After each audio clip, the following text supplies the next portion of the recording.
पक्ष विपक्ष के इन आरोपों और प्रत्यारोपों के बीच सवाल यही बना हुआ है कि झारखंड में इस वक्त मुख्यमंत्री कौन है। 24 घंटे से ऊपर हो चुके हैं, हेमंत सोरेन इस्तीफा दे चुके हैं, नया मुख्यमंत्री बना नहीं है। अगर इसी वक्त झारखंड से जुड़े किसी बड़े फैसले को करना हो तो कौन फैसला करेगा? मुख्यमंत्री तो है नहीं, किसके पास ये जिम्मेदारी होगी? क्या गिरफ्तार हेमंत सोरेन को ही मुख्यमंत्री माना जाएगा एज अ केयरटेकर सीएम? उनको कोई फैसला करना पड़ेगा, क्योंकि राज्यपाल ने इस पूरे मामले को लेकर अभी तक चंपई सोरेन, जो कि अपनी अधिकार के तहत न्योता मांगने गए थे, उनको न्योता नहीं दिया है। इन्हीं मुद्दों पर बात करने के लिए हमारे साथ दो खास मेहमान इस वक्त जुड़ रहे हैं। लोकसभा के पूर्व महासचिव पीडीटी आचार्य और झारखंड के वरिष्ठ पत्रकार श्रीनिवास, आप दोनों का स्वागत है। पहला सवाल मेरा आचार्य साहब आपसे है। 24 घंटे हो गए, हेमंत सोरेन इस्तीफा दे चुके हैं और आज 2 बार मिलने के बावजूद भी चंपई सोरेन को अब तक न्योता नहीं दिया है, शपथ नहीं दिलाई गई है। आज की तारीख में कोई बड़ा फैसला करना हो, कोई आपदा आ जाए, कोई मुसीबत आ जाए, तो कैसे सरकार चलेगी? क्या कहता है संविधान? देखिए, जब एक चीफ मिनिस्टर इस्तीफा देते हैं और जब गवर्नर उसको स्वीकार करते हैं, उस वक्त गवर्नर उनसे कहते हैं कि आप बने रहिए चीफ मिनिस्टर जब तक दूसरा चीफ मिनिस्टर की नियुक्ति नहीं होती। ये एक प्रैक्टिस है विच इज फॉलोड। तब कहीं वो फॉलो हो जाता है, वो सारे गवर्नर्स वही फॉलो करते हैं। उसका कारण है क्योंकि आर्टिकल 163 के अंदर गवर्नर को एडवाइस देने के लिए एक मंत्रिमंडल की जरूरत है। There shall be a council of ministers to aid and advise the governor. यही है। तो इसका मतलब है there shall always be a council of ministers. तो इसीलिए गवर्नर हमेशा चीफ मिनिस्टर जो रिजाइन करते हैं उनसे कहते हैं कि आप बने रहिए चीफ मिनिस्टर, अभी जो दूसरा ऑल्टरनेटिव अरेंजमेंट्स जब तक नहीं होता तब तक रहिए, क्योंकि एक काउंसिल ऑफ मिनिस्टर्स की जरूरत है। अदरवाइज गवर्नमेंट नहीं चल सकता। हाँ, तो आचार्य साहब, थोड़ा सा और लेमैन की भाषा में आपसे बात कर रहा हूं। तो कल मुख्यमंत्री ने इस्तीफा दे दिया, मतलब पूरी कैबिनेट ने इस्तीफा दे दिया, अभी काउंसिल ऑफ मिनिस्टर नहीं है। गवर्नर, आर्टिकल 163 की आप बात कर रहे हैं, गवर्नर क्या अब किसकी एडवाइस पे काम करेंगे? क्या राष्ट्रपति शासन की ओर राज्य जा रहा है? नहीं, देखे ना, एक तो ये है कि जो चीफ मिनिस्टर ने जो इसने रिजाइन किया है उनको कहें कि आप रहिए, नहीं तो फिर राष्ट्रपति शासन लागू करना पड़ेगा, क्योंकि गवर्नर खुद गवर्नमेंट नहीं चला सकता। गवर्नर को गवर्नमेंट चलाने के लिए मंत्रिमंडल की जरूरत है, वो कॉन्स्टिट्यूशनल रिक्वायरमेंट है। अदरवाइज गवर्नर के पास कोई पावर नहीं है। गवर्नर अपने आप इंडिपेंडेंटली सरकार नहीं चला सकती, इसलिए मंत्रिमंडल की जरूरत है। इसीलिए जो रिजाइन करते हैं चीफ मिनिस्टर, उसको कहते हैं कि आप रहिए, ताकि दूसरे जो चीफ मिनिस्टर की नियुक्ति तक आप रहिए। तो ये बात है, नहीं तो फिर राष्ट्रपति शासन लागू करना पड़ेगा। तो अगर मैं इसको सिंपल भाषा में समझाऊं आचार्य साहब, श्रीनिवास जी मैं आता हूं आपके पास, तो क्या इस वक्त कॉन्स्टिट्यूशनल ब्रेकडाउन की स्थिति है झारखंड में? अगर गवर्नर ने चीफ मिनिस्टर को नहीं कहा कि आप कंटिन्यू रहिए, तब तो सर्टनली एक कॉन्स्टिट्यूशनल क्राइसिस पैदा हो गया, क्योंकि राष्ट्रपति शासन लागू नहीं हुआ है। राइट। तो ये जो अंतराल है, इस अंतराल की कोई कल्पना ही नहीं है कॉन्स्टिट्यूशन में, नहीं हो सकता अंडर द कॉन्स्टिट्यूशन। हमारे जो कॉन्स्टिट्यूशनल सेटअप है उसमें इस तरह का वैक्यूम परमिट ही नहीं होता। ये बात जी, इंपॉर्टेंट बात आप कह रहे हैं। मैं एक बार श्रीनिवास आपके पास चलूंगा, आप रहिएगा आचार्य साहब अभी मेरे साथ। एक अपडेट देता चलूं दर्शकों को। इस वक्त एक खबर आ रही है, काफी देर से एयरपोर्ट पर इंतजार कर रहे थे 40-45 विधायक का जाने के लिए रांची से बाहर हैदराबाद की तरफ। खबर अब यह आ रही है कि वो चार्टर्ड प्लेन नहीं उड़ पा रहा है। मौसम की खराबी है, फॉग है, इस वजह से प्लेन नहीं उड़ पा रहा है। सबको वापस अपने अपने घरों में, रांची में ही रुकने को कहा गया है, तो सब वापस लौट रहे हैं। ये ताज़ा अपडेट अभी इस वक्त आ रहा है मेरे पास। श्रीनिवास जी, अब मैं इसी से जुड़ा हुआ सवाल आपसे पूछता हूं।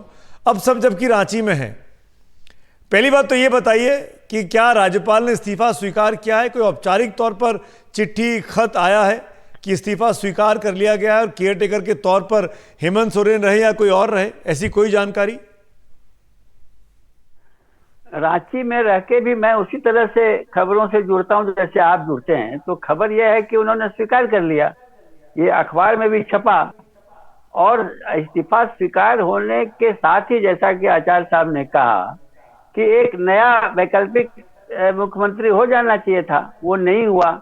तो आप जैसा बताया, वो संविधान के जानकार हैं, हम लोग विशेषज्ञ नहीं है, कि ये अभूतपूर्व स्थिति है। ये कल्पना से परे है कि विधानसभा है, विधानसभा में बहुमत अल्पमत का कोई संकट नहीं है, कोई दुविधा नहीं है, एक पक्ष के पास नंबर है और सरकार नहीं है। झारखंड सरकार विहीन स्थिति में भी है, क्योंकि गवर्नर इन काउंसिल ही सरकार होता है और काउंसिल नहीं है। मुख्यमंत्री शायद जेल भेजे जा चुके हैं, एक्स जो गवर्नर में ही रख लेते आप कि भाई तब तक रहिए जब तक करें। तो सरकार विहीन स्थिति है और यह संकट पैदा नहीं हुआ, पैदा एक बात और बताइए श्रीनिवास जी, एक बात और बताइए, इस पूरे घटनाक्रम में हम लगातार कांग्रेस और जेएमएम के नेताओं को 24 घंटे से स्क्रीन के ऊपर देख रहे हैं, वो कहीं ना कहीं मौजूद हैं। बीजेपी के जो नेता हैं, बाबूलाल मरांडी जैसे नेता हो गए, बड़े बड़े नेता उनकी तरफ हैं, वो सब कहाँ हैं? क्या उन लोगों ने राज्यपाल से मुलाकात की है? क्या उन लोगों ने अपनी तरफ से दावा पेश करने की कोशिश की है? उस खेमे में क्या चल रहा है? ये तो पता नहीं वो क्या कर रहे हैं, लेकिन मुझे लगता है कि उनकी तरफ से जो करना है वो तो राज्यपाल कर रहे हैं, उनको करने की क्या जरूरत है? तो ये बाकी खेल तो बाद में होगा। क्योंकि मेरा अनुमान ये है कि ये इरादा ये है, ये अनुमान है सिर्फ, कि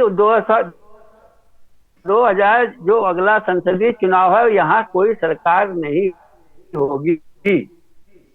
मना नंबर नहीं है तो जेएमएम या गठबंधन की सरकार हो जाएगी, अगर वो बनाएंगे तो, जो बनाना चाहिए उनको। तो इस तरह से लटकाएंगे, जैसा आचार्य साहब ने कहा कि ये जो स्थिति है वो राष्ट्रपति शासन की ओर जा रहा है, विधानसभा भंग कर दीजिए, विधानसभा स्थगित कर दीजिए और गवर्नर शासन चलावे। आपने वो नहीं किया, तो गवर्नर जब भंग नहीं किया, राष्ट्रपति शासन लगाया और इस्तीफा स्वीकार करके बैठ गए हैं, तो ये पूरा प्रशासन तंत्र किसके निर्देश पर चल रहा है? यहाँ का प्रशासन, यही मैं जानना चाह रहा हूं, मेरी भी सबसे बड़ी उलझन यही है। कल रात भी मैंने आचार्य साहब से फोन पर बात की थी, लाइव सिचुएशन में, लाइव तो नहीं ले पाए थे हम, लेकिन फोनों पे आचार्य साहब ने समझाया था कि कैसे एक वॉइड क्रिएट हो गया है, एक वैक्यूम क्रिएट हो गया है। लेकिन मेरा सवाल आचार्य साहब अब आपसे है, एक व्यक्ति पहुंचा, उसने अपने समर्थन की चिट्ठी दिखाई, उसने दावा किया कि मेरे पास इतने हैं, जो कि बहुमत से ज्यादा हैं। क्या उसके बाद भी राज्यपाल शपथ के लिए नहीं बुलाएगा, या उन राज्यपाल क्या चाहता है तो उन विधायकों की परेड करा सकता है क्या, या सब कुछ होगा विधानसभा के पटल पे ही?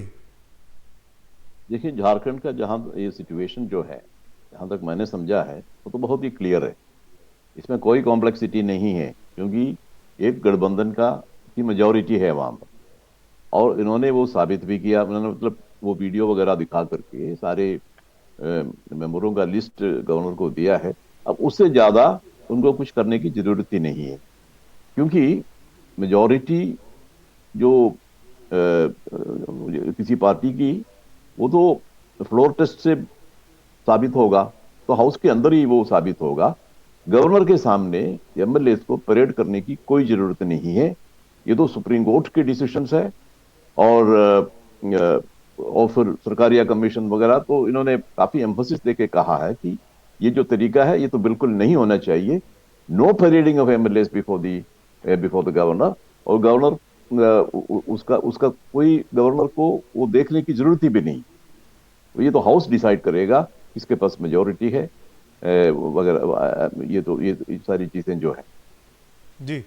एक इम्पॉर्टेंट चीज़ श्रीनिवास जी मैं आपसे पूछ रहा हूं, और इस पूरी कहानी में हम दिल्ली के जो पत्रकार हैं उनकी नज़र बीजेपी के जो सांसद हैं निशिकांत दुबे साहब, उनके ट्विटर पे लगी रहती है। वो लगातार अपडेट्स दे रहे हैं कि झारखंड मुक्ति मोर्चा के खेमे में क्या चल रहा है।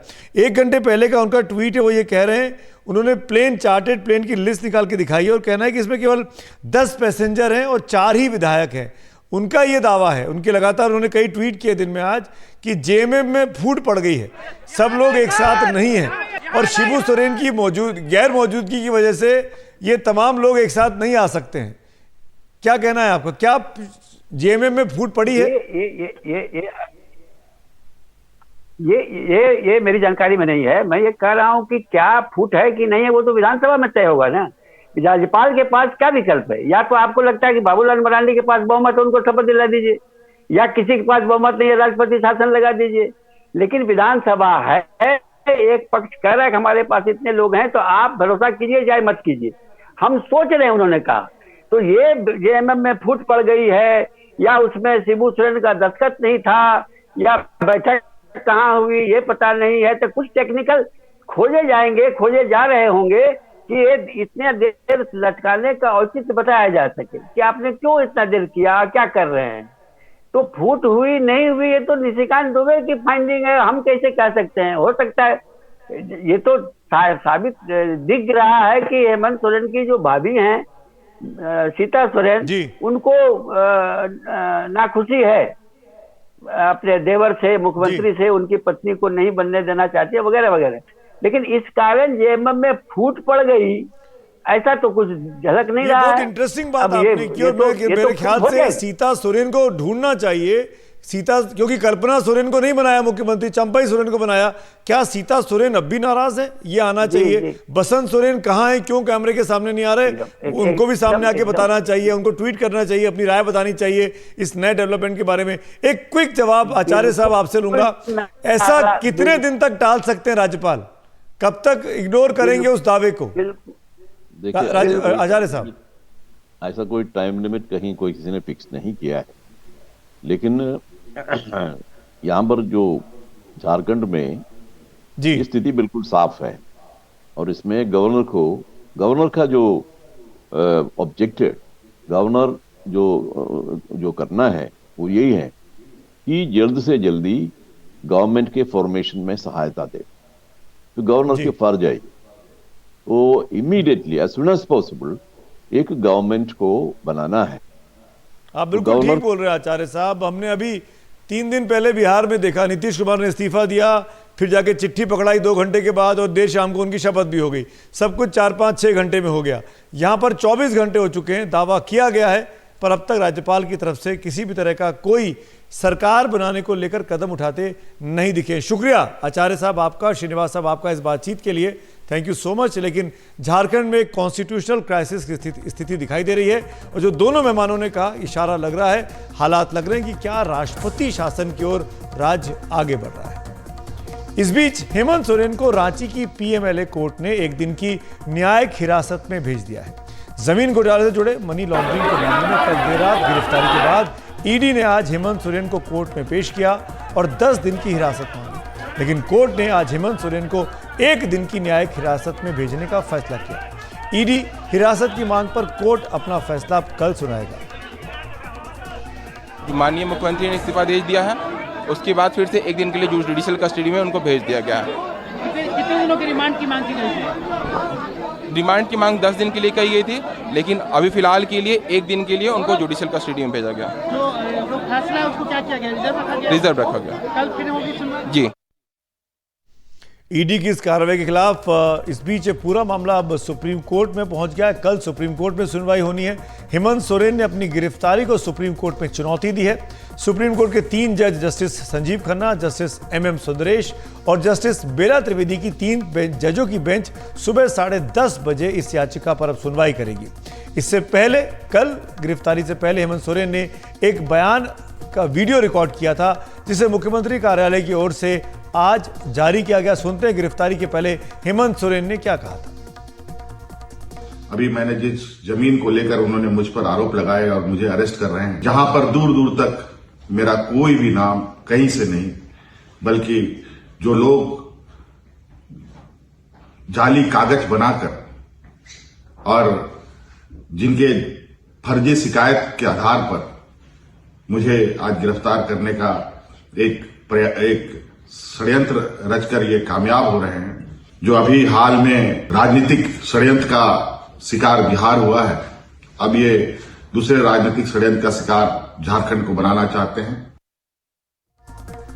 तो अब देखना है कि कल रांची की कोर्ट क्या सोरेन को ईडी की 14 दिन की हिरासत में भेजेगी, या फिर उधर सुप्रीम कोर्ट से उन्हें कोई राहत मिलेगी। रांची का सियासी ड्रामा जारी है।